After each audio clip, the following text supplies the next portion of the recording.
People like you don't belong in first class. Security will escort you to economy where you can afford to be." The words cut through the cabin air like a knife. Victoria Hartwell, the lead flight attendant on Transcontinental Airways Flight 485, stood with her hands on her hips, blonde hair pulled back in a tight bun, staring down at the black man in seat 2A with undisguised contempt. Her voice was loud enough for the entire first-class cabin to hear, deliberate and cruel. The man she was addressing sat quietly, hands folded in his lap, wearing a faded gray hoodie and worn jeans. He had asked for one simple thing, a glass of water. That request had apparently been too much for Victoria to handle.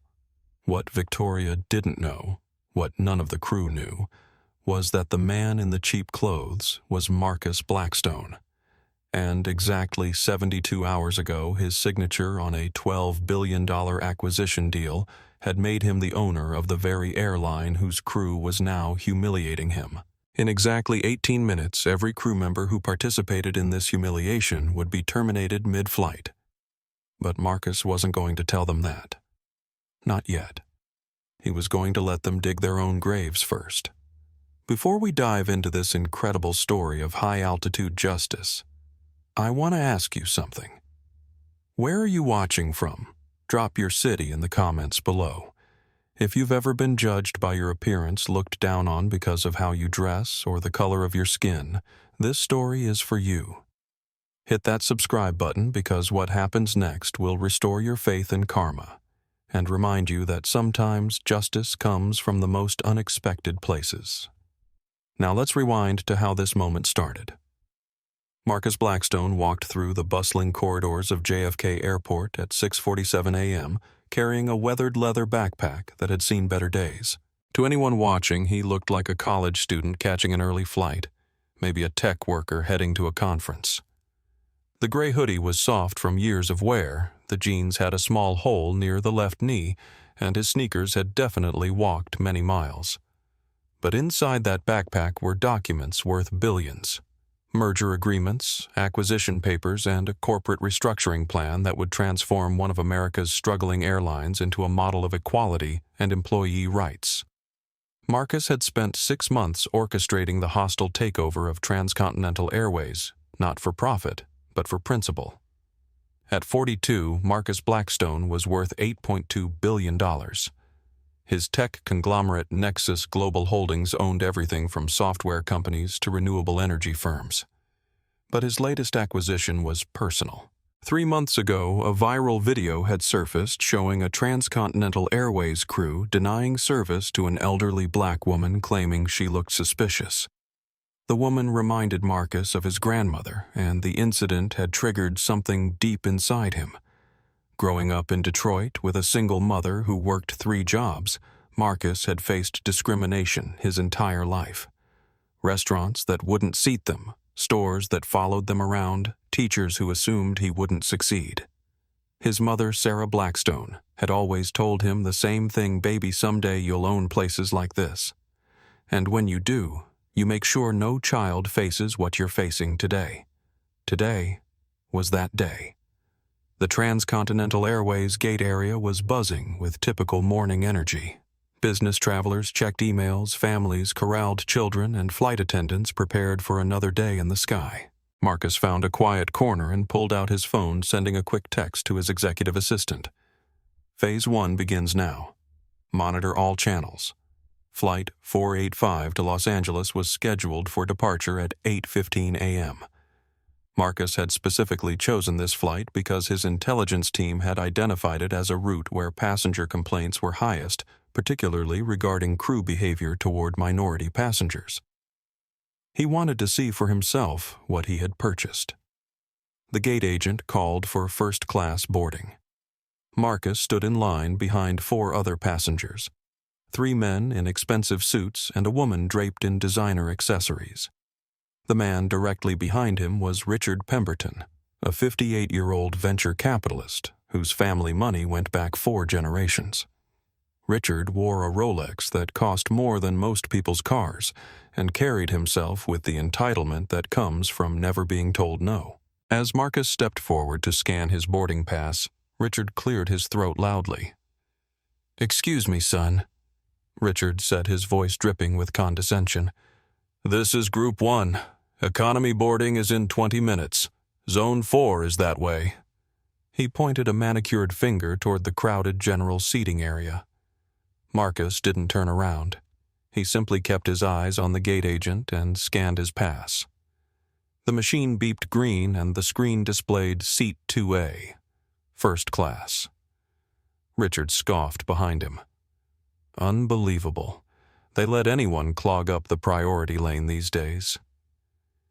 The gate agent, Linda Rodriguez, a tired-looking woman in her 50s, looked at Marcus over her glasses. Her eyes darted from his hoodie to his face, then down to his boarding pass. She frowned. "Passport," she said, her tone clipped. Marcus handed it over. Linda opened it, scanned it, and paused. The screen on her console beeped with a distinct double tone that usually signaled VIP status. A code flashed in this corner. CL00001. It was a clearance code she had never seen before.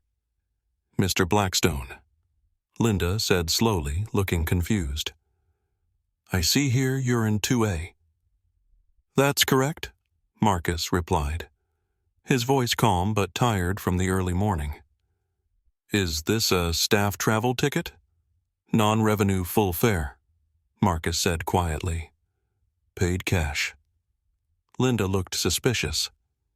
People dressed like Marcus didn't usually pay $400 for a one-way first-class ticket to Los Angeles, but the machine said green. "Fine." She sighed, handing the passport back without making eye contact. "Enjoy your flight." Marcus walked down the jet bridge, feeling the familiar weight of his phone in his pocket. He hadn't told anyone at Transcontinental Airways he was coming. The board of directors knew about the acquisition, but the operational staff had no clue their new owner was about to walk onto one of their aircraft. He wanted to see how the company operated from the ground level. He wanted to see exactly what he had bought. The aircraft was a Boeing 747, and Marcus stepped through the door into the first-class cabin. Standing there to greet passengers was the woman who would become the star of this story, Victoria Hartwell.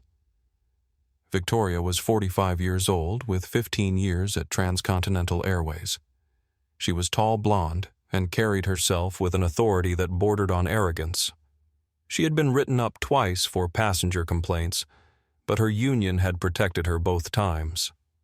She believed firmly that certain people belonged in certain places, and she wasn't shy about enforcing those beliefs. As Marcus approached the door, Victoria was greeting the passenger ahead of him, one of the men in suits, with genuine warmth. "Welcome back, Mr. Morrison," she beamed, taking his coat. "So good to see you again. Your usual champagne is waiting." "Thank you, Victoria," the man replied, gliding past her into the cabin. Then Marcus stepped into view. Victoria's smile vanished instantly. It was like someone had flipped a switch.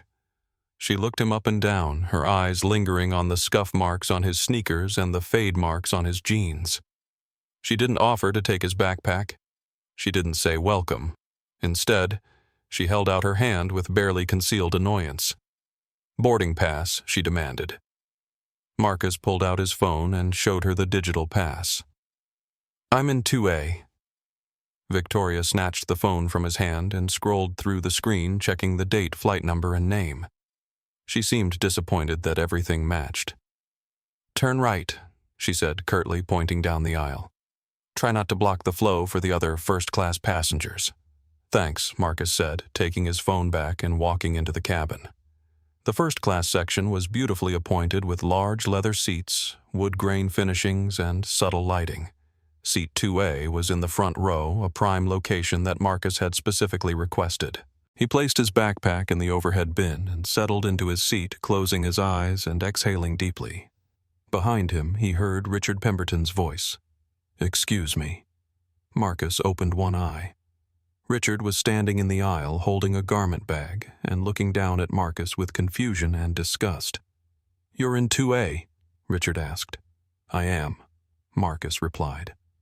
"That's usually my seat," Richard muttered, moving to seat 2B. Company must be giving away upgrades to anyone with a credit card application these days. Marcus ignored the comment. He was thirsty and tired, and all he wanted was some water and a few hours of quiet before landing in Los Angeles. Victoria entered the cabin carrying a silver tray with crystal flutes of champagne and warm towels. She moved gracefully through the cabin, serving the other first-class passengers with practiced ease. She approached Richard first. "Mr. Pemberton," she said warmly, "so wonderful to have you with us again." The usual champagne. "Please, Victoria." Richard smiled. "And keep it coming. Long week." She placed a flute on his tray table and a warm towel beside it. Then she turned to face Marcus. The tray still held several glasses of champagne, but her demeanor changed completely. Marcus sat up slightly, offering a polite smile. "Could I just get a water, please?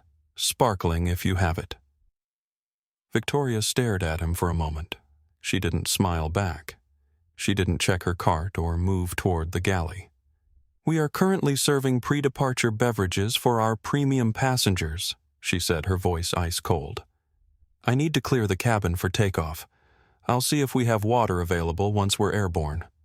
Marcus frowned. "But you have drinks right there."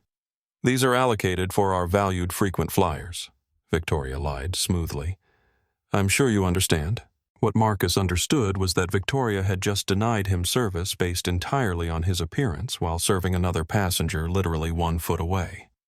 He also understood that this was exactly the kind of behavior he had bought the airline to eliminate. But he wasn't going to reveal himself. Not yet. He was going to let this play out and see how deep the discrimination went.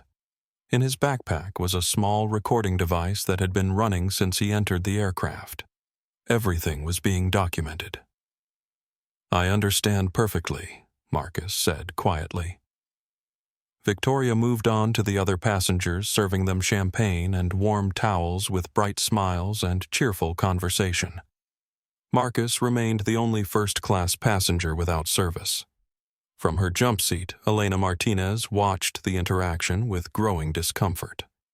Elena was 28, had been with Transcontinental Airways for 3 years, and had never seen anything quite this blatant.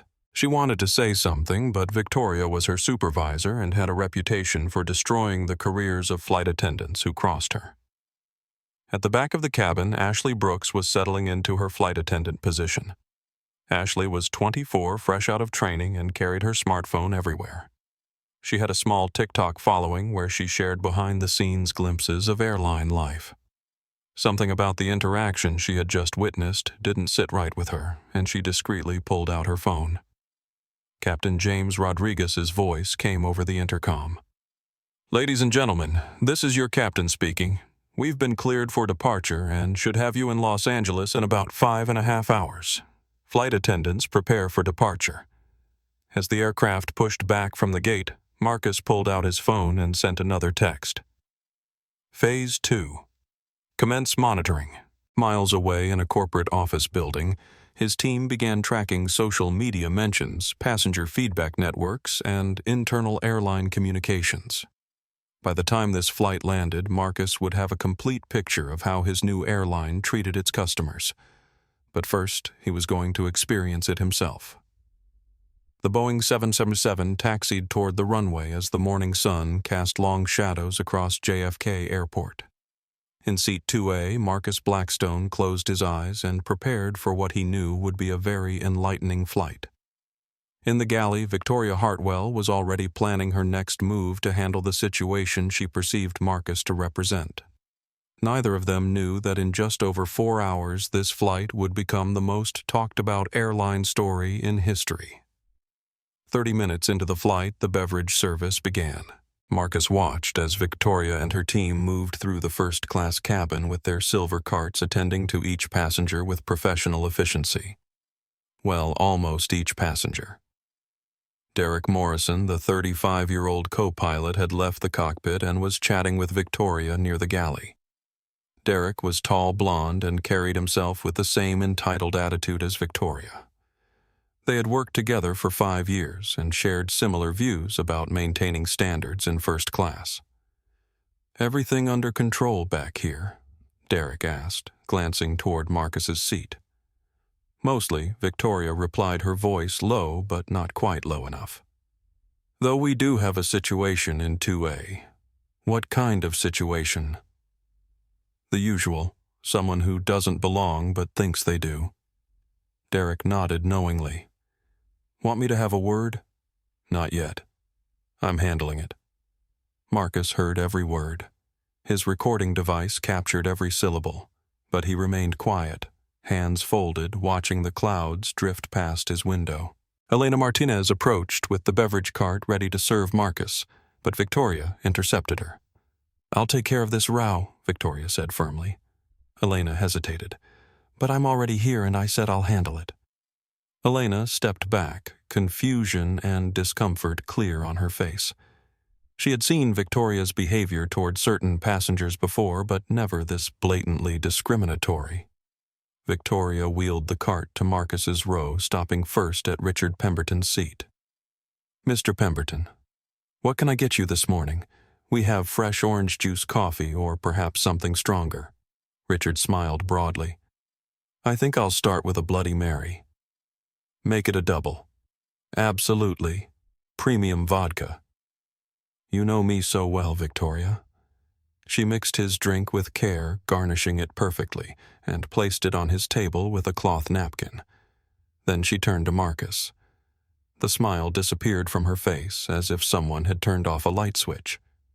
Sir, she said curtly. Good morning, Marcus, replied politely. Could I get some orange juice, please, and maybe some coffee? Victoria stared at him for a long moment. We're currently serving our premium beverage selection to our qualified passengers. Are you familiar with our frequent flyer program? Marcus blinked. I'm sorry. What does that have to do with orange juice? Our premium beverages are reserved for our valued members. I can offer you water or standard coffee. I paid for a first-class ticket, Marcus said calmly. I believe that includes the same beverages you just served to the other passengers. Victoria's jaw tightened. Sir, I need to ask you not to be disruptive. Other passengers are trying to enjoy their flight. Richard Pemberton looked up from his Bloody Mary. Is there a problem here? No problem at all, Victoria said sweetly. Just explaining our policies to this gentleman. Richard eyed Marcus with obvious disdain. Some people just don't understand how things work up here. Marcus felt the familiar burn of humiliation in his chest, the same feeling he had experienced countless times growing up. But he also felt something else, the cold satisfaction of knowing that these people were about to face consequences for their actions. I'll just take water then, Marcus said quietly. Victoria didn't move toward the water. Instead, she stood there for another moment, as if making a point before finally pouring water into a plastic cup, not the crystal glasses the other passengers had received. Ashley Brooks was watching from the rear galley, her phone discreetly recording. She had started a live stream on her TikTok account initially, just planning to show her followers a day in the life of a flight attendant. But what she was witnessing was something else entirely. Y'all, she whispered into her phone, something really messed up is happening on my flight right now. This crew is straight up discriminating against a passenger and I'm getting it all on video. The stream had 200 viewers when she started. Within minutes, as word spread through comments and shares, it was climbing rapidly.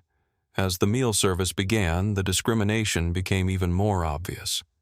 Victoria served elaborate breakfast plates to every first-class passenger except Marcus. When she reached his row, she barely paused. We're currently out of the breakfast option, she told him. I can offer you some crackers. Marcus looked around the cabin. Every other passenger was eating fresh fruit, scrambled eggs, and pastries. You're out of everything. That's correct. But you just served the gentleman next to me. Mr. Pemberton has special dietary requirements that we prepared for in advance. It was a complete lie, and everyone within earshot knew it. Richard Pemberton was eating the standard first-class breakfast. Elena Martinez couldn't stay quiet any longer. She approached Victoria near the galley. "Victoria, we have extra meals in the rear galley. I can serve 2A. Victoria turned on her with flashing eyes. "Elena, I need you to focus on your assigned duties. Don't worry about passengers who aren't your responsibility." "But it's not right to." "It's not your place to determine what's right," Victoria snapped. "Are we clear?"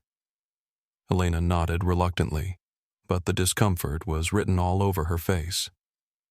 Ashley's stream was now at 1,000 viewers, and the comments were exploding with outrage. "This is discrimination. Report. This. Get his name and blast this airline. This is 2024, not 1954. Someone needs to call this out." Ashley whispered into her phone. "The passenger is being so calm about this, but I can see how hurt he is. This is not okay." An hour into the flight, Marcus got up to use the restroom. As he walked toward the first-class lavatory, Victoria quickly stepped into his path. "Excuse me, sir," she said loudly enough for other passengers to hear.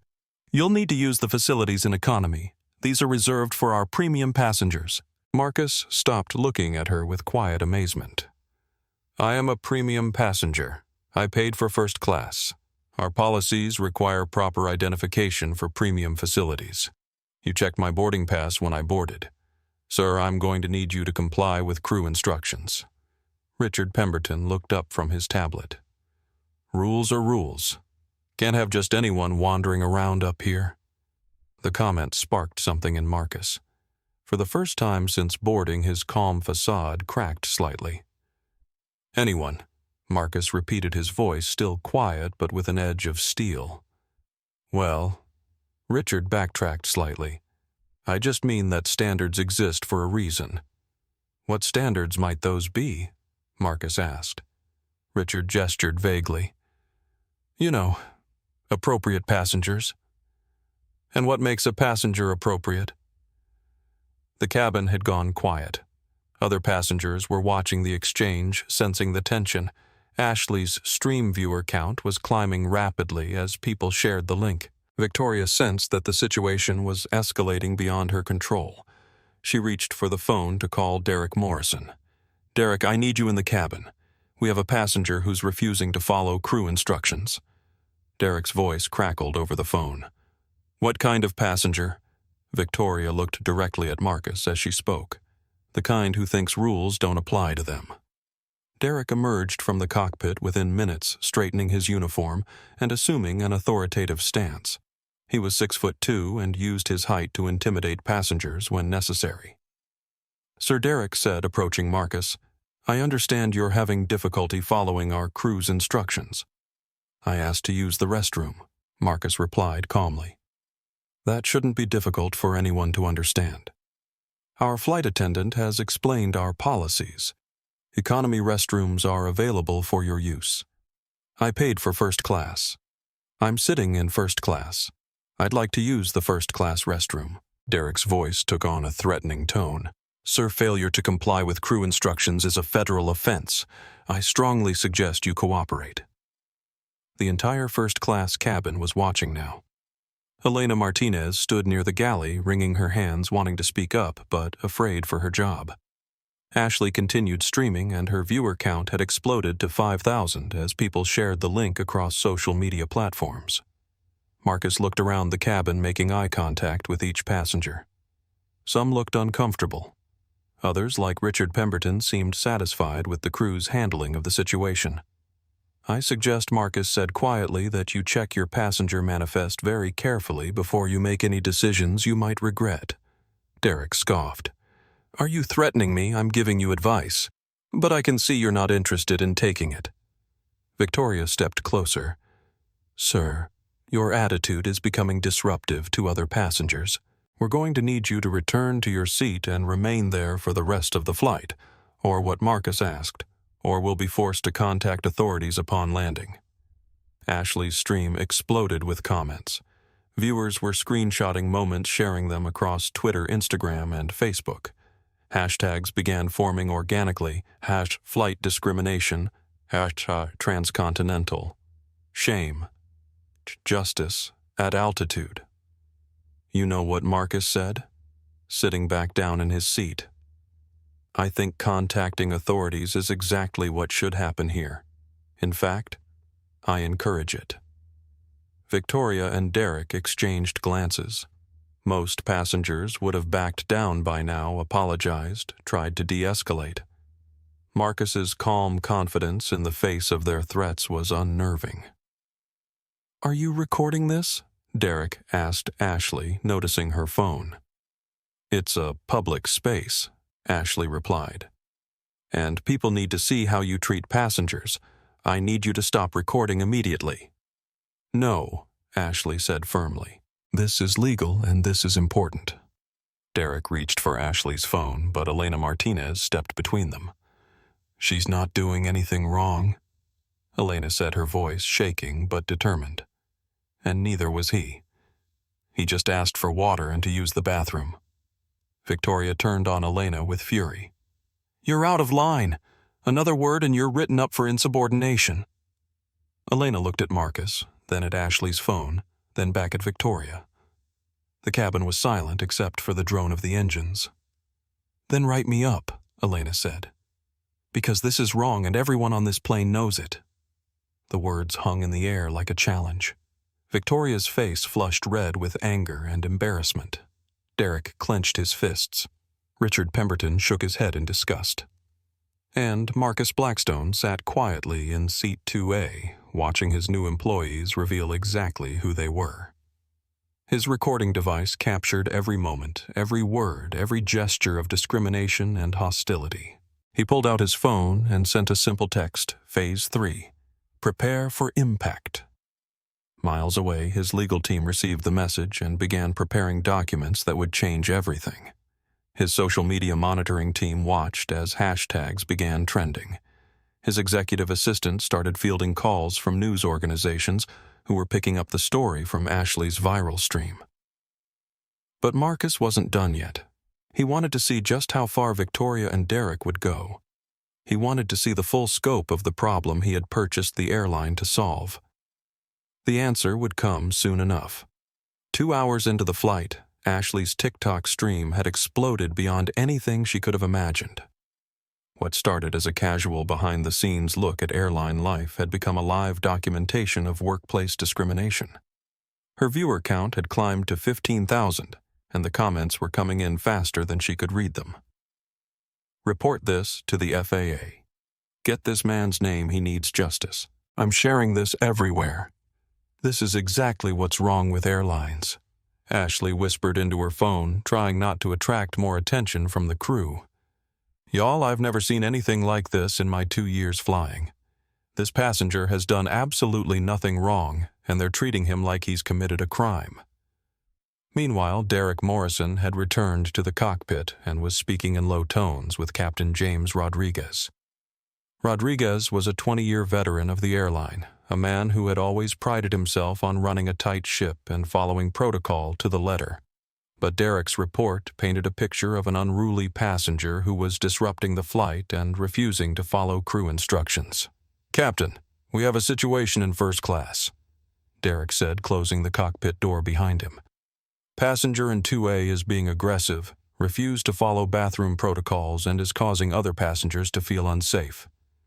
Captain Rodriguez frowned. Aggressive. How verbal threats challenging our authority, making other passengers uncomfortable. The ladies are scared. Rodriguez had heard this kind of report before. In his experience, passengers who challenged crew authority were usually intoxicated, mentally unstable, or trying to assert dominance in situations where they had none. He trusted his crew's judgment. Have you tried de-escalation? Victoria's tried everything. Guy's not having it. I think we need to consider restraint protocols. In the cabin, Marcus remained in his seat reading emails on his phone. He had not raised his voice, made any threatening gestures, or done anything that could remotely be considered aggressive. But Derek's report to the captain painted a very different picture. Victoria approached Richard Pemberton's seat with a concerned expression. Mr. Pemberton, I want to apologize for the disruption. We're handling the situation, but I wanted you to know that we take passenger safety very seriously." Richard looked up from his magazine. "What exactly is his problem?"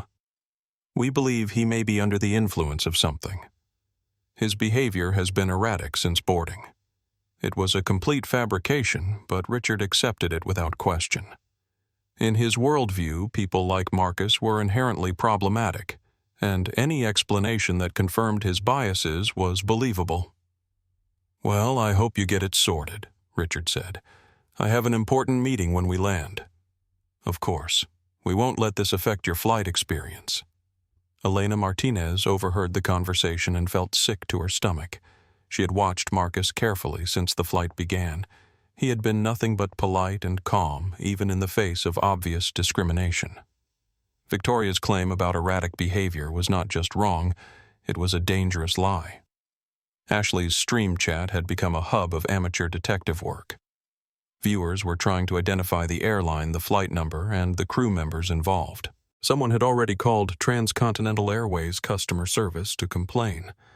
Others were tagging major news outlets on social media. Then something interesting happened in the chat. A viewer named Tech Investor 2024 posted a comment that made Ashley's heart race. "Wait, is that Marcus Blackstone? The billionaire tech guy, I swear that looks like him." Ashley looked more carefully at the passenger in 2A. She wasn't familiar with tech billionaires, but other viewers began chiming in. "OMG, you're right. That's definitely Marcus Blackstone. He was just on the cover of Forbes. That's the guy who owns like half of Silicon Valley. If that's really him, this crew is so fired." Ashley's mind raced. She discreetly Googled Marcus Blackstone and found dozens of images from recent business magazines and conference photos. The man in the expensive suits and corporate headshots looked very different from the casually dressed passenger in 2A, but the facial features were unmistakable. Her viewer count was climbing toward 25,000 as word spread across social media. Screenshots from her stream were being shared on Twitter, Instagram, and Facebook.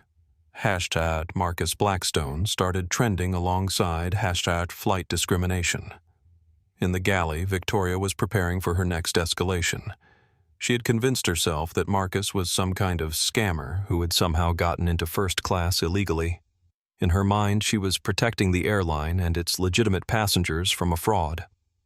"Derek," she called over the intercom, "I need you back here. The situation is getting worse." Derek returned to the cabin, this time carrying flex cuffs, plastic restraints used for unruly passengers. The sight of them caused a murmur throughout the first-class cabin. Elena Martinez stepped forward. "What are those for passenger safety?" Derek replied curtly.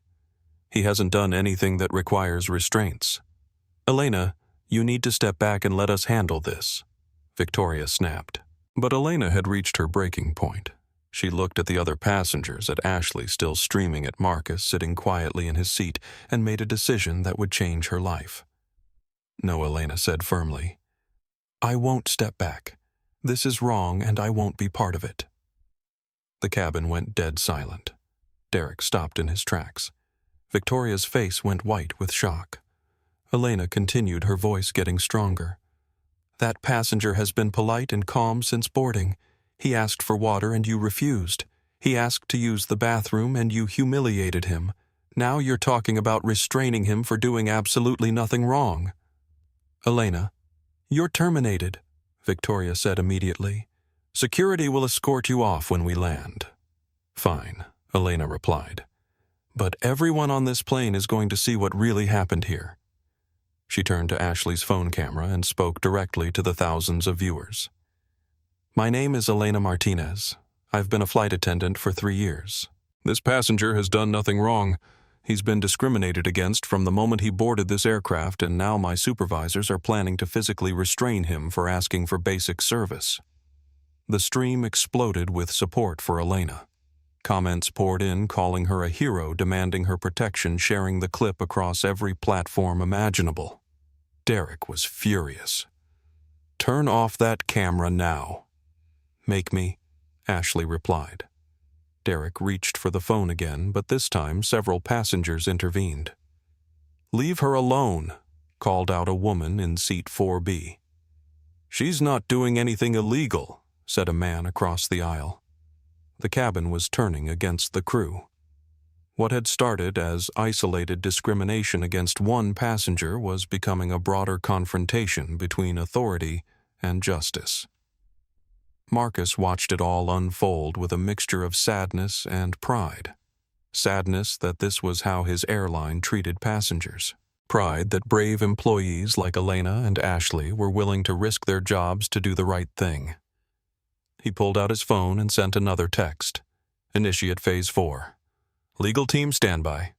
Victoria, sensing that she was losing control of the situation, made a decision that would haunt her for the rest of her career. She reached for the intercom phone and called the cockpit. "Captain, we have a passenger in 2A who is inciting other passengers to rebellion. I'm requesting permission to restrain him as a flight safety risk." Captain Rodriguez had been monitoring the situation through Derek's reports, but hadn't witnessed any of the actual interactions. Based on the information he had received, he believed there was a genuinely disruptive passenger threatening the safety of the flight. "Are you certain this is necessary?" Rodriguez asked. "Absolutely. He's gotten other passengers and crew involved. The situation is escalating. Approved.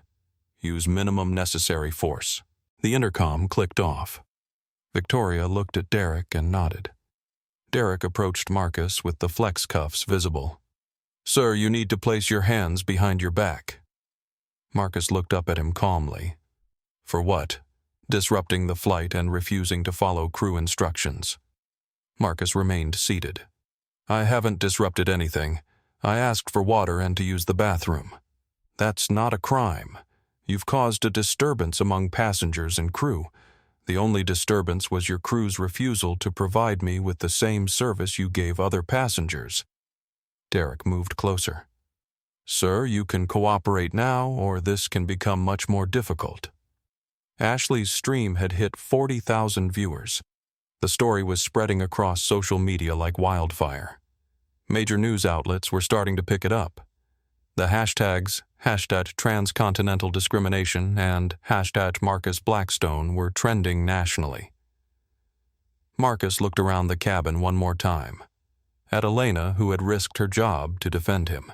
At Ashley, who was documenting the truth.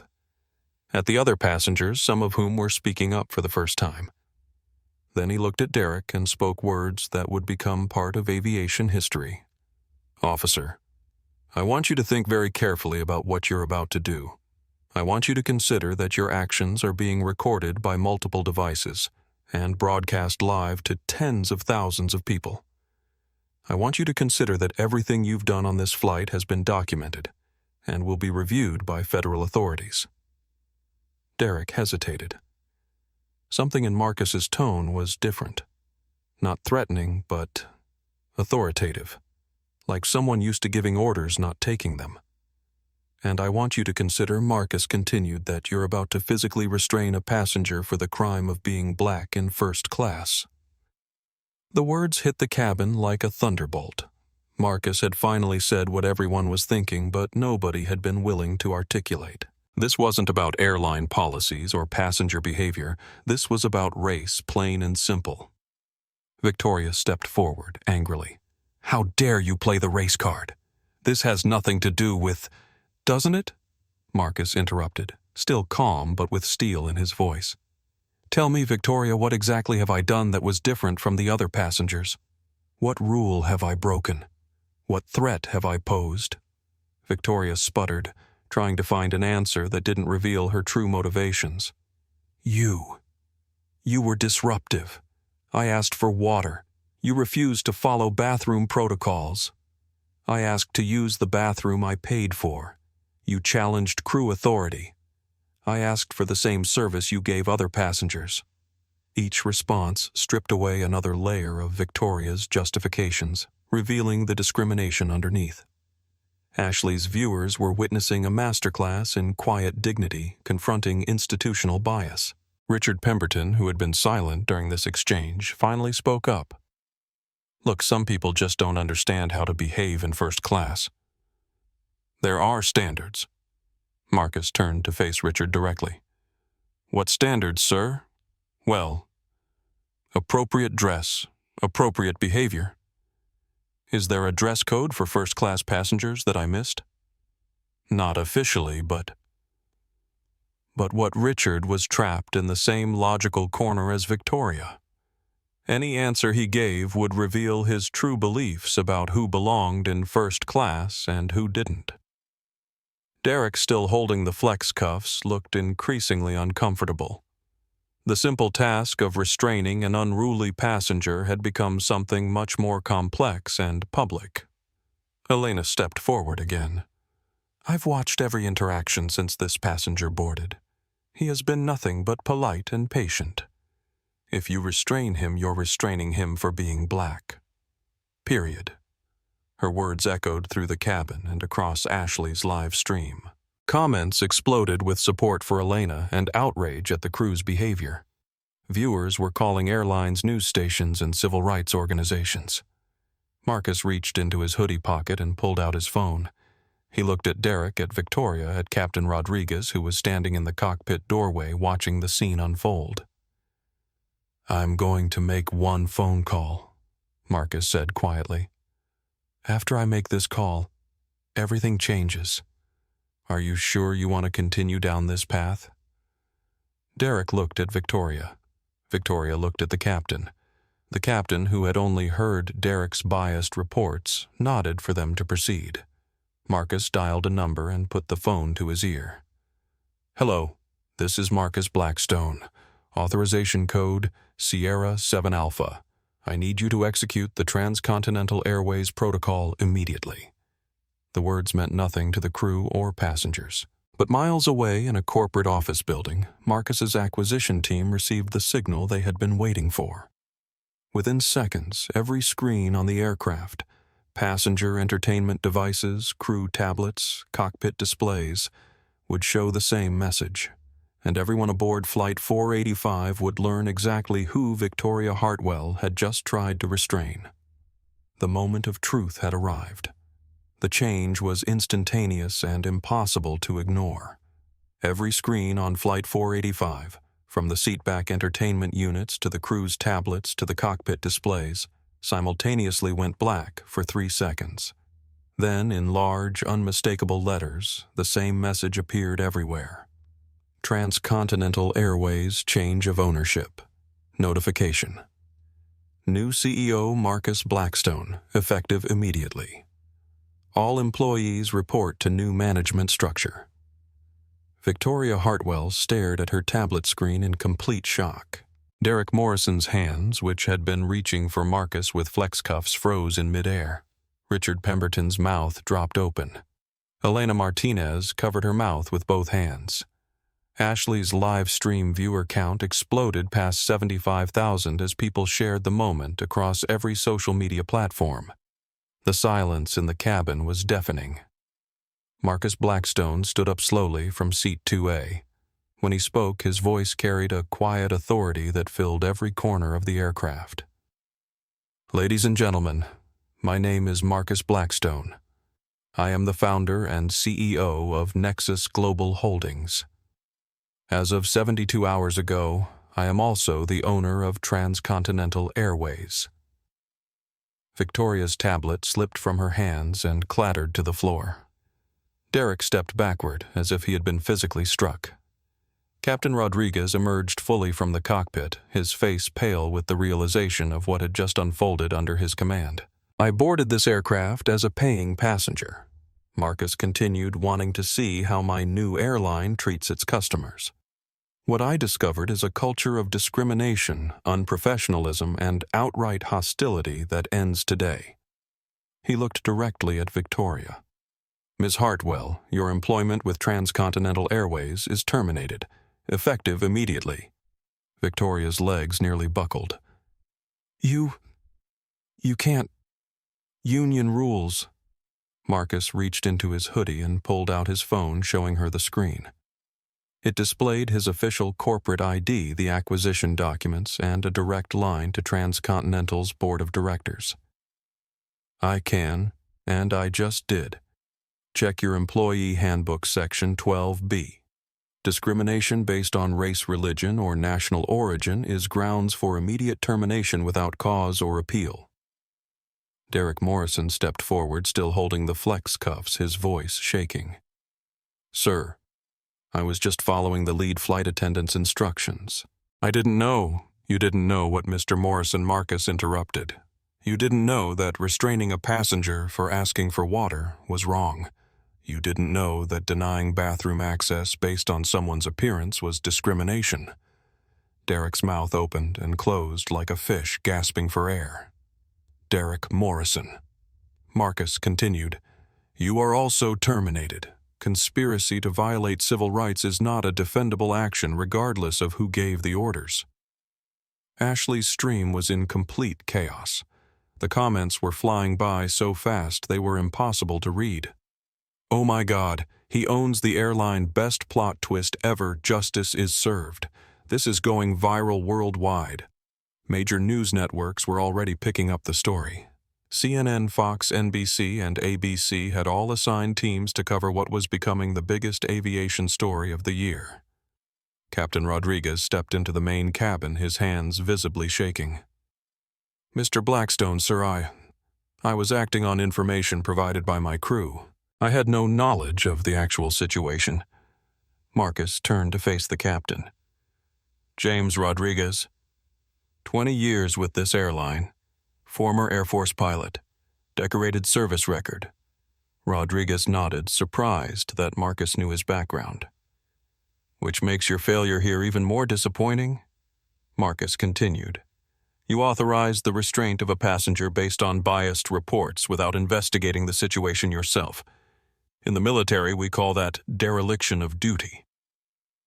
Rodriguez's shoulders sagged. Sir, You're suspended pending a full investigation. When we land, you'll be escorted off this aircraft and your license will be reviewed by the FAA. The captain's knees buckled slightly. 20 years of flying a spotless record, a pension just 5 years away. All gone because he had trusted the wrong people and failed to verify their claims. Elena Martinez stepped forward, tears streaming down her face. Mr. Blackstone, I should have spoken up sooner. I should have done more. Marcus's expression softened as he looked at her. Helena, you did more than anyone else on this crew. You risked your job to defend a passenger you didn't even know. That takes courage. He paused, looking around the cabin at the other crew members and passengers. Elena Martinez, you are promoted to lead flight attendant, effective immediately. Your salary is doubled, and you'll be working directly with our new customer experience team to ensure nothing like this ever happens again. Elena burst into tears, covering her face with her hands. The passengers around her applauded. Marcus turned to Ashley, who was still streaming live to her massive audience. Ashley Brooks, is it?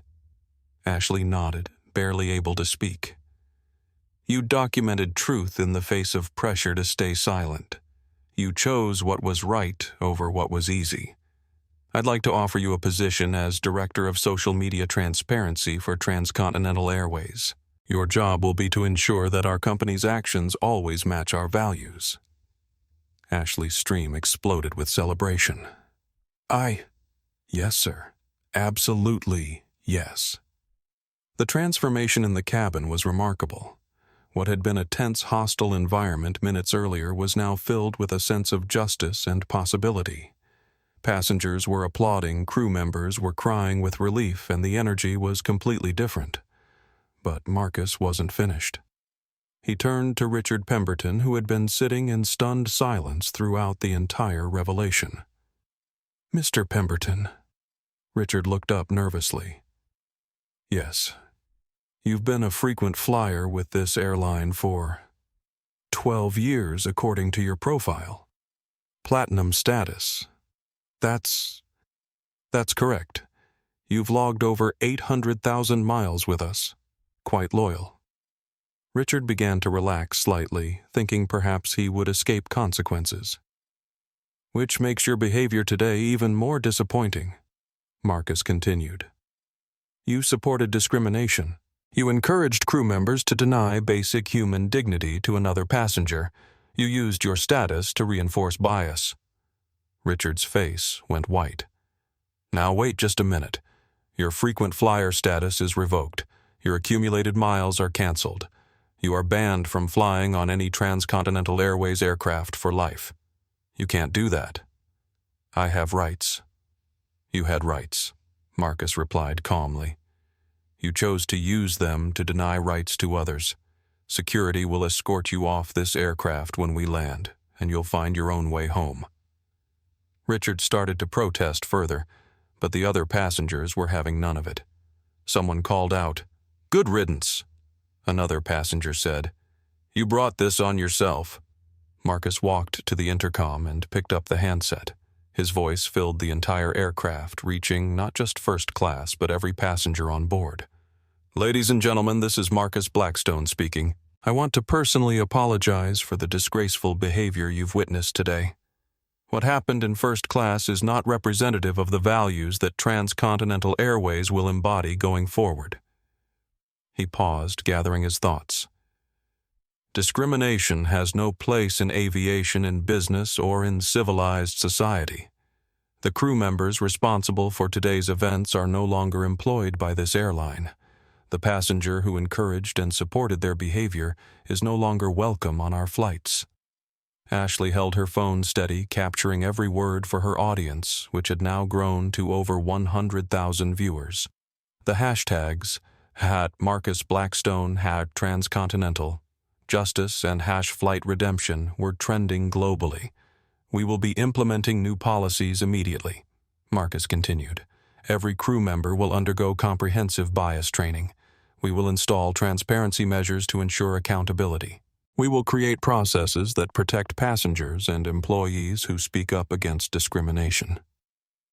Victoria Hartwell, still standing in the aisle in shock, finally found her voice. "This is ridiculous. I was just maintaining standards." Marcus looked at her with a mixture of sadness and contempt.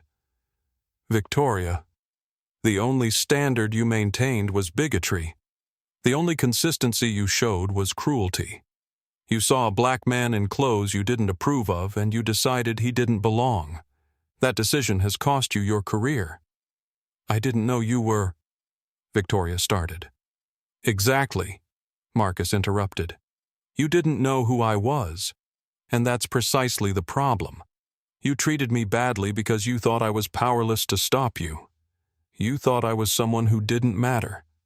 He looked around the cabin, making eye contact with passengers and crew members. "But here's what you forgot, Victoria. Everyone matters. Every passenger deserves dignity. Every human being has worth that isn't determined by their clothes or their skin color or their bank account." The cabin erupted in applause. It was spontaneous, heartfelt, and sustained. Passengers stood up cheering not just for Marcus, but for the principle he represented. Elena Martinez approached Marcus with a mixture of gratitude and amazement. "Thank you for standing up for what's right. Thank you for not letting them get away with it. Thank you for finding the courage to speak truth when it mattered," Marcus replied. "That's the kind of leadership this airline needs." Derek Morrison, still holding the unused flex cuffs, looked like he might be sick. "Mr. Blackstone is there?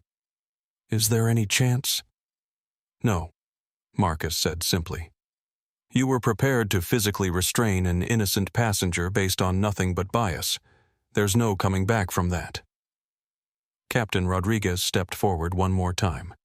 "Sir, I take full responsibility for my crew's actions. If there's any way I can make this right—" Marcus studied the captain's face. "James, you've been flying for 20 years. You've had a good career, a clean record. But today you failed the most basic test of leadership. You acted on information, without verifying its accuracy, and you allowed your crew to violate a passenger's civil rights." Rodriguez nodded sadly. "Your suspension stands. The FAA will review your actions. But I'll personally ensure that your pension is protected and that you receive the counseling and training you need to understand how this happened. It wasn't forgiveness, but it wasn't complete destruction either.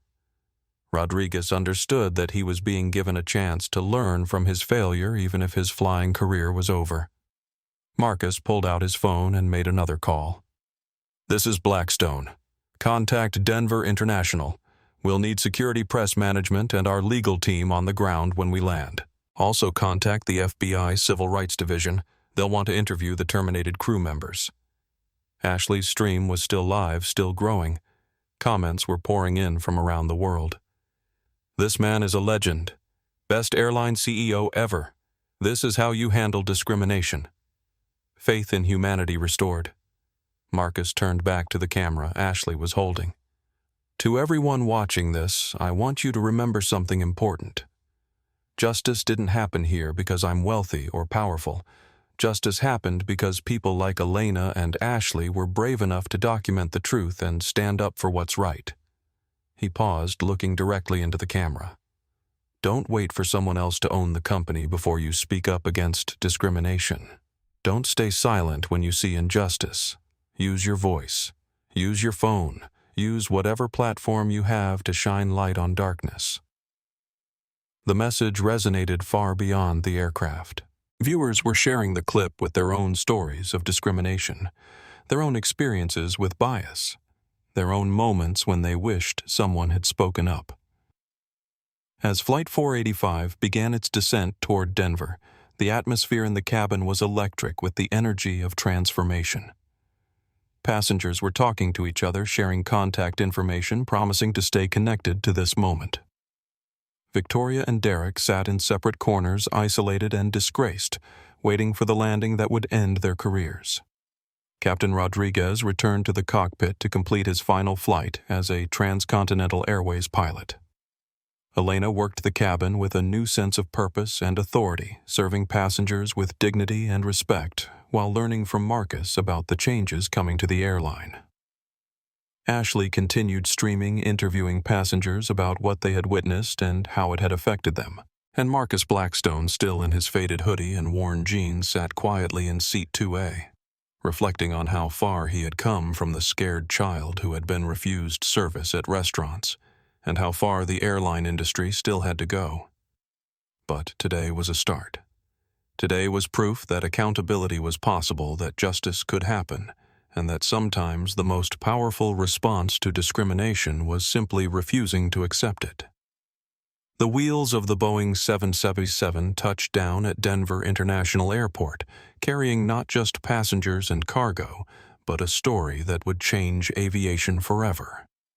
Denver International Airport had never seen anything like the scene that greeted Flight 485's arrival.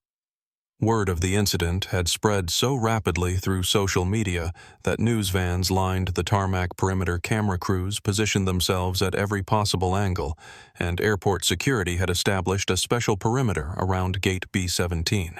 Ashley's TikTok stream had reached 250,000 concurrent viewers, making it one of the most watched live events in the platform's history.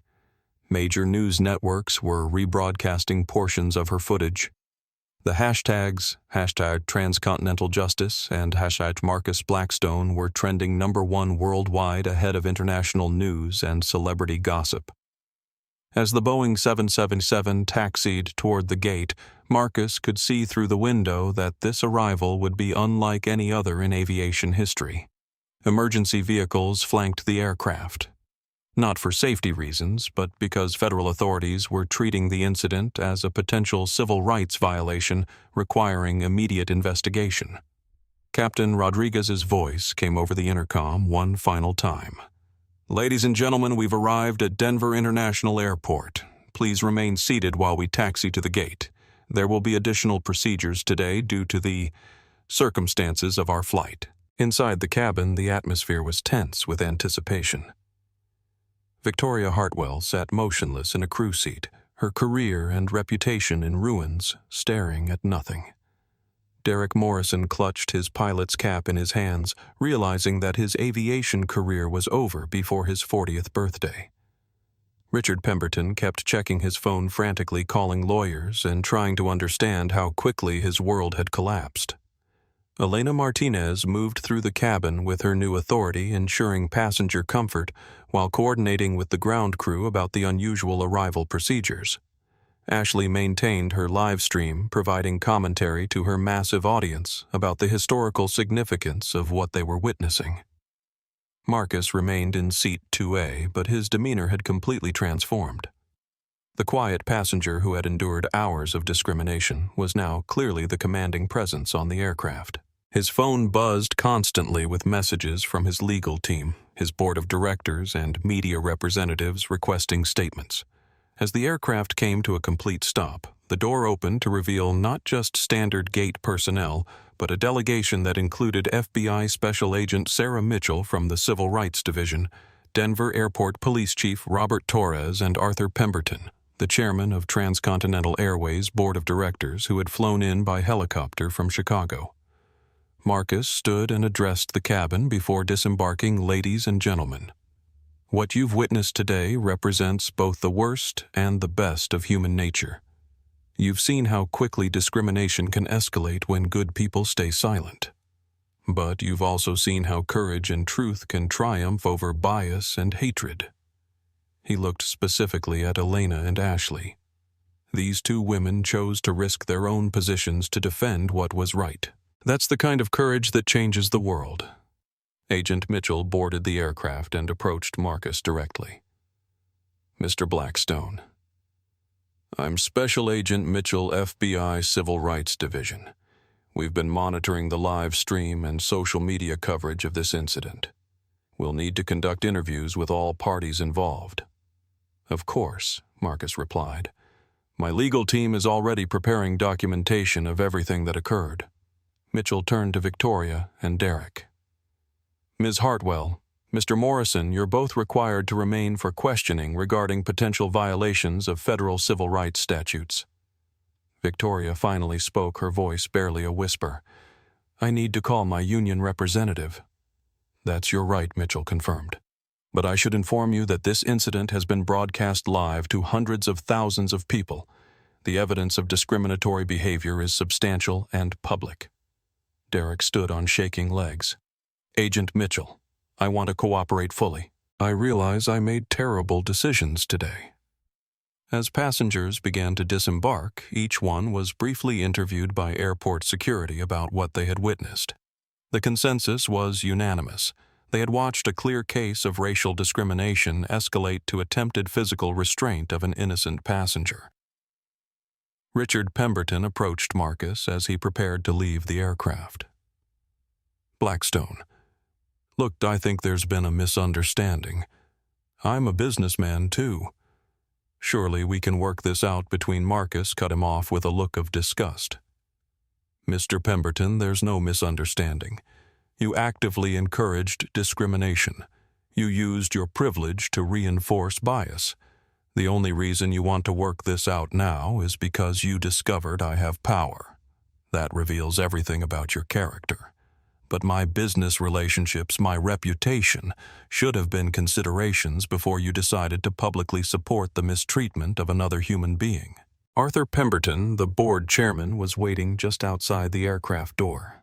Despite sharing a surname with Richard, they were not related, a coincidence that had caused confusion in media reports already being published. Marcus Chairman Pemberton said grimly, I can't begin to express the company's mortification about this incident. We had no idea that elements of our crew culture had degraded to this level. Marcus shook his hand. Arthur, this didn't happen in a vacuum. This was the result of institutional negligence over many years. Victoria Hartwell had multiple complaints filed against her for discriminatory behavior, yet she remained in position. That's a failure of management, not just individual prejudice. You're absolutely right. What are your immediate recommendations? Complete review of all passenger complaints from the past 5 years. Immediate bias training for every crew member. Installation of body cameras for flight attendants. Creation of anonymous reporting networks for both passengers and crew members who witnessed discrimination. Elena Martinez joined the conversation. Sir, if I may add something. Many crew members have seen incidents like this before, but were afraid to report them because management traditionally supported senior staff over newer employees. Chairman Pemberton nodded grimly. That culture ends today. Elena, I understand Marcus has promoted you. You'll be working directly with me and our human resources team to identify and eliminate these toxic patterns. The press conference that followed was held in Denver Airport's main terminal with Marcus still dressed in his hoodie and jeans, a deliberate choice that reinforced the message about judging people by their character rather than their appearance. Standing before a bank of microphones and cameras with Elena and Ashley flanking him, Marcus addressed not just the assembled media, but the millions watching live streams and news coverage worldwide. Today's incident represents a failure that goes far beyond one airline Marcus began. This is about how service industries across America have allowed discrimination to become normalized, how bias has been disguised as standards, and how economic power has been used to dehumanize fellow citizens. A reporter from CNN called out, "Mr. Blackstone, some critics are suggesting that your response was too harsh, that you destroyed careers over a misunderstanding." Marcus's response was measured but firm. There was no misunderstanding. Victoria Hartwell denied me service bathroom access and basic dignity based solely on my race and appearance. Derek Morrison was prepared to physically restrain me for the crime of asking for water. Captain Rodriguez authorized those actions without investigation. These weren't mistakes. They were choices that revealed character. Another reporter asked, "What message do you hope this sends to other companies?" The message is simple. Discrimination is not just morally wrong, it's economically stupid. Companies that allow bias in their customer service are driving away customers, destroying employee morale, and exposing themselves to legal liability. But more importantly, they're failing their most basic obligation to treat all human beings with dignity. Ashley stepped forward to answer a question about her role in documenting the incident. I didn't start streaming to become famous or to destroy anyone's career. I started recording because I could see something wrong happening and I thought people needed to know about it. Sometimes the most important thing you can do is simply tell the truth. Elena's voice shook with emotion as she spoke. I've been a flight attendant for 3 years. I've seen incidents like this before, but I was always too scared to speak up because I thought it would cost me my job. Today, I learned that staying silent costs much more than speaking up. The press conference concluded with Marcus announcing immediate changes to transcontinental airways policies and a $50 million fund to compensate victims of transportation discrimination and support civil rights organizations. As the media event ended, FBI agent Mitchell approached Marcus privately. "Mr. Blackstone, I want you to know that the Justice Department is opening a formal investigation into industry-wide patterns of discrimination in commercial aviation. Your willingness to come forward publicly will help us protect future passengers." Agent Mitchell: I have resources to fight back when I face discrimination. Most people don't. This investigation needs to focus on protecting ordinary travelers who don't own airlines. The conversation was interrupted by a young woman who approached nervously, her eyes filled with tears. "Mr. Blackstone, my name is Jennifer Washington. I'm a nursing student. Last year I was removed from a transcontinental airways flight because a passenger said I looked suspicious. I complained to the airline, but nothing happened. I wanted to thank you for doing something when they wouldn't listen to me." Marcus took her hand gently. "Jennifer, your complaint is going to be reopened and fully investigated. If you were discriminated against, this company will make it right. And we're going to make sure it never happens to anyone else." Similar encounters continued throughout the afternoon. Person after person approached with their own stories of discrimination in air travel hotels, restaurants, and retail establishments. Each story reinforced Marcus's conviction that today's incident was not an isolated event, but part of a much larger pattern. By evening, the story had become international news. The incident was being analyzed on cable news shows, debated on social media, and studied by civil rights organizations around the world. The video of Marcus's quiet dignity in the face of blatant discrimination had been viewed millions of times. Victoria Hartwell and Derek Morrison were released after hours of FBI questioning, but both faced potential federal civil rights charges. Their union representatives had essentially abandoned them, stating that the union could not defend clearly documented discriminatory behavior.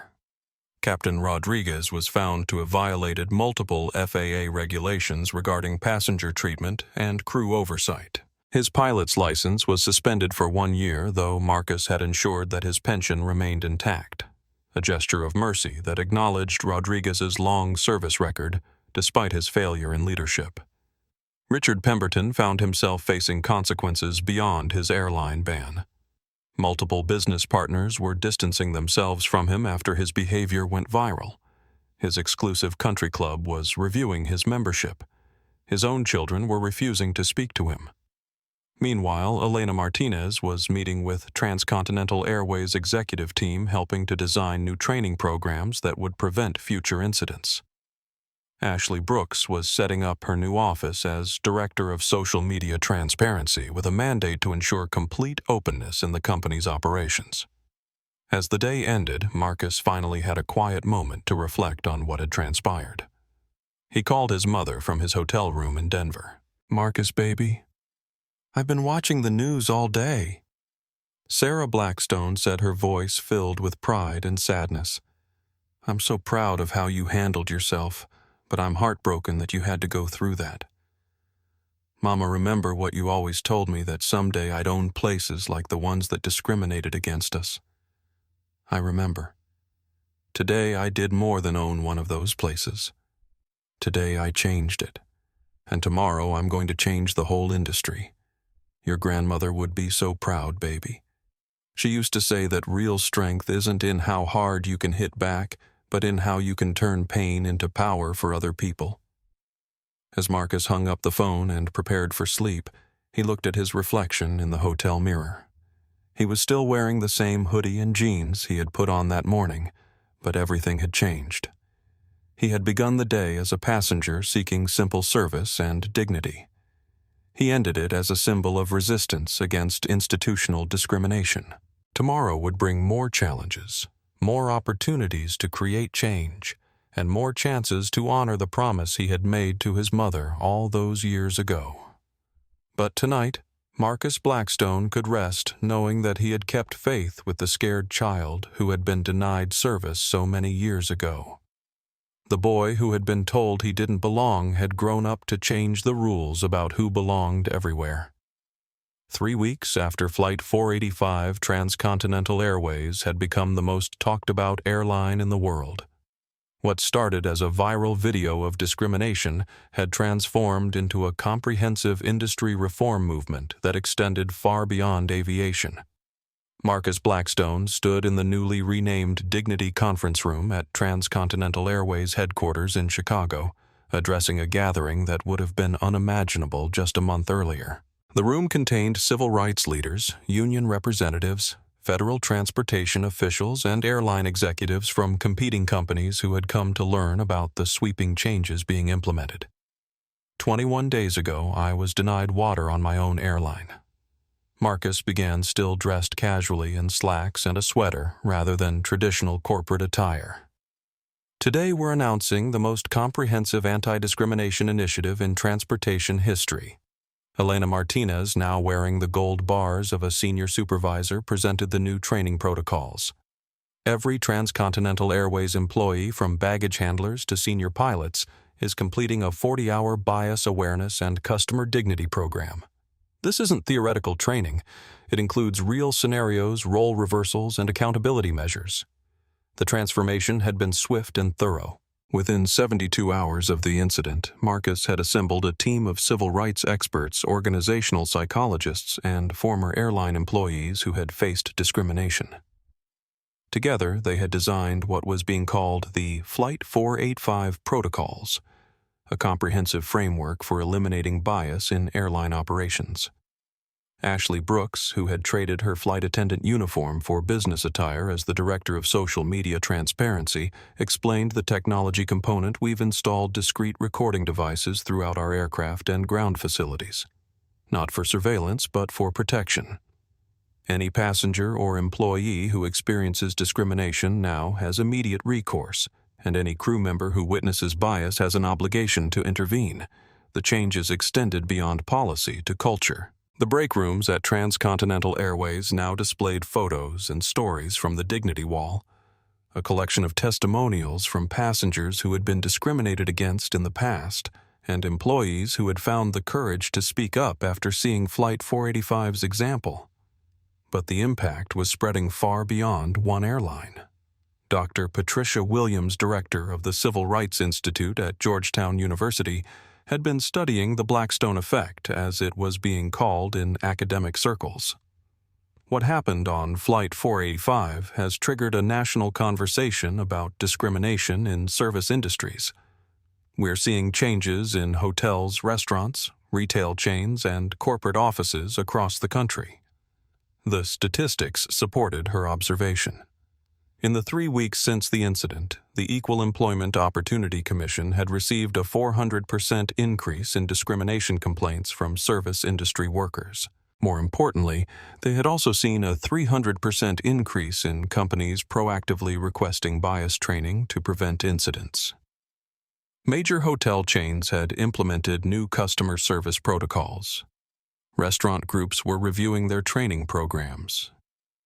Retail corporations were establishing anonymous reporting channels for employees who witnessed discrimination. The Department of Transportation had fast-tracked new regulations requiring all commercial airlines to implement bias training and passenger protection protocols similar to those pioneered by Transcontinental Airways.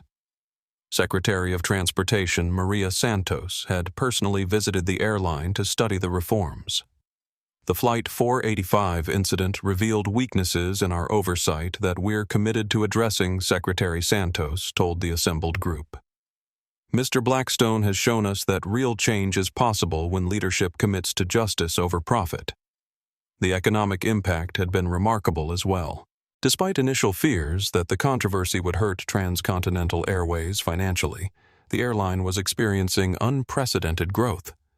Bookings had increased 250% as travelers actively chose to fly with an airline that had demonstrated commitment to dignity and equality. Marcus's personal story had resonated globally. His quiet dignity in the face of discrimination, combined with his swift and decisive action afterward, had made him an unlikely civil rights icon. Universities were inviting him to speak. International human rights organizations were seeking his consultation. The president had called to discuss incorporating the airline's reforms into federal anti-discrimination policy. But Marcus remained focused on the ground-level changes that would affect ordinary travelers. The real test isn't in boardrooms or press conferences, he told the gathering.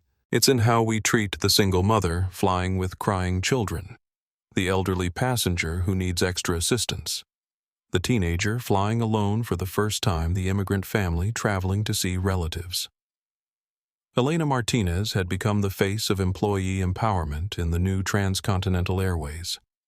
Her story of risking her job to defend a passenger had inspired flight attendants, hotel workers, restaurant servers, and customer service representatives across multiple industries. I get emails every day from service workers who say they found the courage to speak up against discrimination because they saw what happened on our flight, Elena shared with the group. People are realizing that silence enables cruelty, but speaking up enables change. The ripple effects extended internationally. European airlines were implementing similar reforms. Asian carriers were requesting consultation on bias training. The International Air Transport Association had created a new working group on passenger dignity, using the Flight 485 incident as a case study in how quickly discrimination could escalate and how effectively it could be addressed. Ashley Brooks had become an expert on the role of social media in documenting and combating discrimination. Her TikTok account, now with over 2 million followers, served as a platform for sharing stories of bias, and celebrating acts of courage from ordinary people standing up for what was right. The most important thing I learned from Flight 485 is that everyone has a camera, everyone has a platform, and everyone has a responsibility to document injustice when they see it. Ashley told a conference of social media influencers. You don't need millions of followers to make a difference. You just need to tell the truth. Her original live stream of the incident had been viewed over 50 million times across platforms and had been studied by communications experts as an example of citizen journalism creating real-world change. The legal consequences for the terminated crew members had been significant but proportional.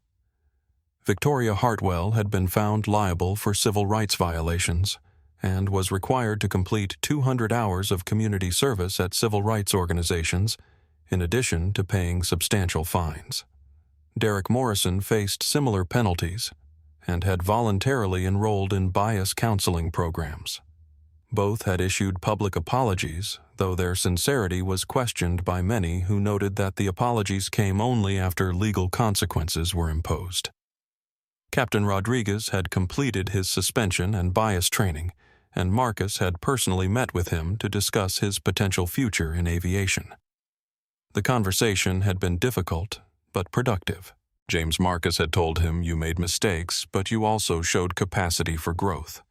The question is whether you can become the leader you should have been on Flight 485. Rodriguez was now working as an instructor in Transcontinental Airways' new bias training program, using his own failure as a teaching tool for other pilots about the importance of investigating situations rather than accepting biased reports. Richard Pemberton had faced the most comprehensive consequences. Beyond his lifetime ban from Transcontinental Airways, his behavior had triggered reviews at other companies where he held board positions. Several organizations had quietly removed him from leadership roles, and his business reputation had been permanently damaged. But he had also used the incident as a catalyst for personal change, volunteering with civil rights organizations and speaking to business groups about the dangers of unconscious bias and the importance of inclusive leadership. The broader business community was taking notice as well. Harvard Business School had added a case study of the Flight 485 incident to its curriculum on crisis management and corporate social responsibility. The case examined how Marcus's swift, decisive action had not only addressed immediate injustice, but had also strengthened his company's market position. Other corporations were studying the Blackstone model of using ownership power to drive social change. Several major companies had implemented similar transparency measures and employee empowerment programs.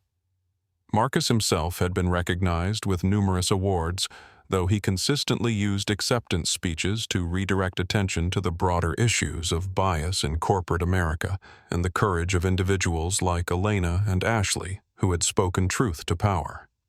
The real heroes of Flight 485 weren't the people with power, he said, while accepting the National Civil Rights Award. They were the people who risked their security to defend what was right. That's the kind of courage we need to see more of in boardrooms, break rooms, and every room where decisions are made about how we treat each other.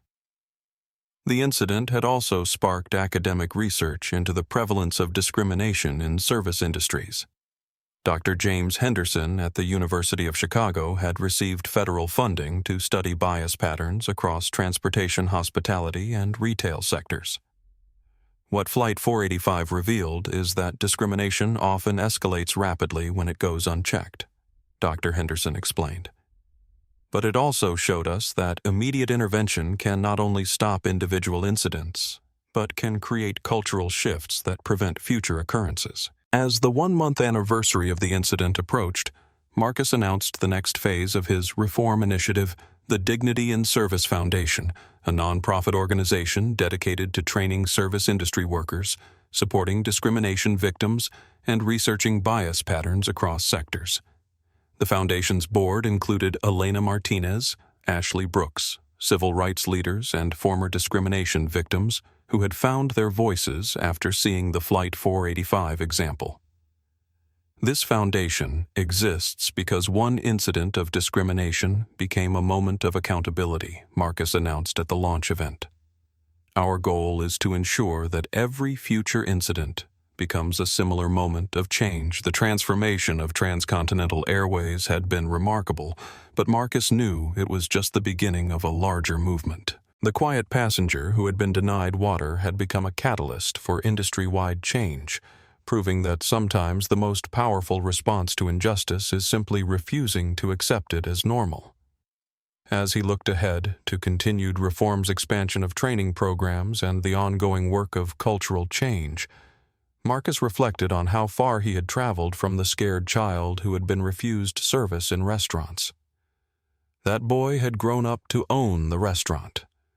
But more importantly, he had grown up to ensure that no other child would face what he had faced. The journey was far from over, but Flight 485 had proven that change was possible, justice was achievable, and dignity was non-negotiable. 6 months after Flight 485, Marcus Blackstone walked through the same jet bridge at JFK Airport carrying the same weathered backpack, wearing a similar hoodie and jeans. But everything else had changed.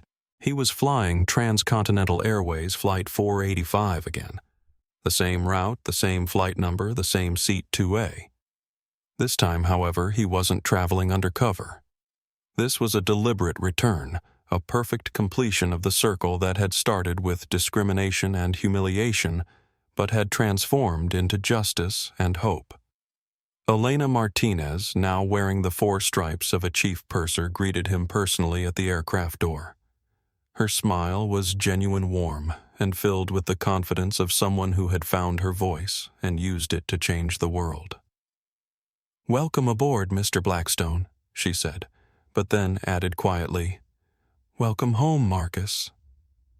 The first-class cabin had been redesigned with the dignity standards that had become the industry benchmark. Every seat had equal service access. Every passenger received identical greetings. The crew training was evident in every interaction, every gesture, every word. Ashley Brooks was there too now in her role as Director of Social Media Transparency, documenting the return flight for the millions who had followed the story. Her TikTok account had become a platform for celebrating positive change and continued accountability in corporate America. As Marcus settled into seat 2A, he reflected on the journey that had brought him back to this exact spot. The scared child who had been denied service had grown up to transform the industry that had rejected him. But more importantly, that child had grown up to create a world where other children wouldn't face the same rejection. A young black girl, maybe 8 years old, was traveling alone in seat 4A, flying to visit her grandmother. Marcus watched as Elena and her crew attended to her with special care, ensuring she felt safe and welcome. The girl reminded him of himself at that age, and he felt a deep satisfaction knowing that her experience would be completely different from his own childhood travels. During the flight, Marcus received a steady stream of messages on his phone. Updates from the Dignity and Service Foundation, which had already trained over 10,000 service industry workers.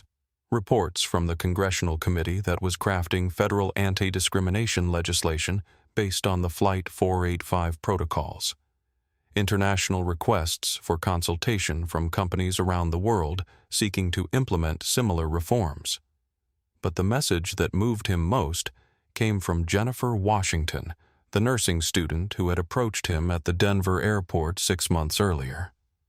She had just graduated nursing school and had been hired at a major hospital that had implemented bias training after learning about her story. Mr. Blackstone, her message read, "I start work next week at a place where I know I'll be treated with dignity, because you showed us that dignity isn't negotiable. Thank you for teaching the world that everyone deserves respect."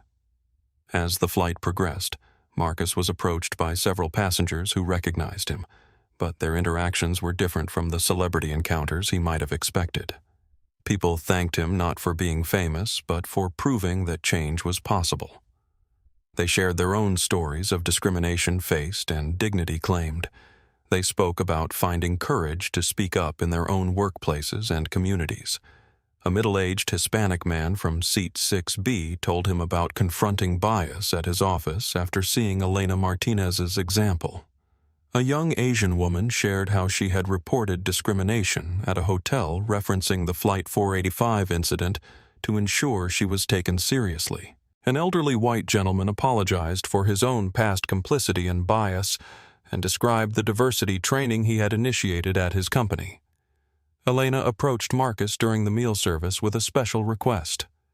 "Marcus, would you mind saying a few words to the cabin? I think it would mean a lot to everyone aboard." Marcus accepted the intercom handset and spoke to the entire aircraft. "Ladies and gentlemen, this is Marcus Blackstone. 6 months ago, on this same flight route, I experienced the worst of human nature, discrimination, bias, and the abuse of power. But I also witnessed the best of human nature, courage, truth-telling, and people willing to risk their own security to defend what's right." He paused, looking around the first-class cabin where his journey had begun. "Today, this aircraft represents something different. It represents what's possible when we choose justice over comfort, when we choose truth over silence, when we choose each other's dignity over our own convenience. Every person on this crew, every policy in effect, every interaction you experience today exists because ordinary people chose to do extraordinary things when they witnessed injustice." The cabin was silent except for the gentle hum of the engines. The real heroes of Flight 485 weren't the people with power or money. They were Elena Martinez, who risked her job to defend a stranger; Ashley Brooks, who documented truth when others looked away; and they were each of you who choose every day to create a world where everyone belongs. As the aircraft began its descent into Los Angeles, Marcus felt a profound sense of completion. The journey that had begun with humiliation had ended with transformation. The boy who had been told he didn't belong had grown up to redefine who belonged everywhere. Ashley conducted one final interview with Marcus for her documentary about the ongoing impact of Flight 485. "What do you hope people remember about this story?" she asked. Marcus thought for a moment before responding. "I hope they remember that change is always possible, but it requires courage from ordinary people in everyday moments. Everyone has the power to choose dignity over discrimination, justice over silence, inclusion over exclusion. The question isn't whether you have enough power to make a difference. It's whether you have enough courage to use whatever power you do have."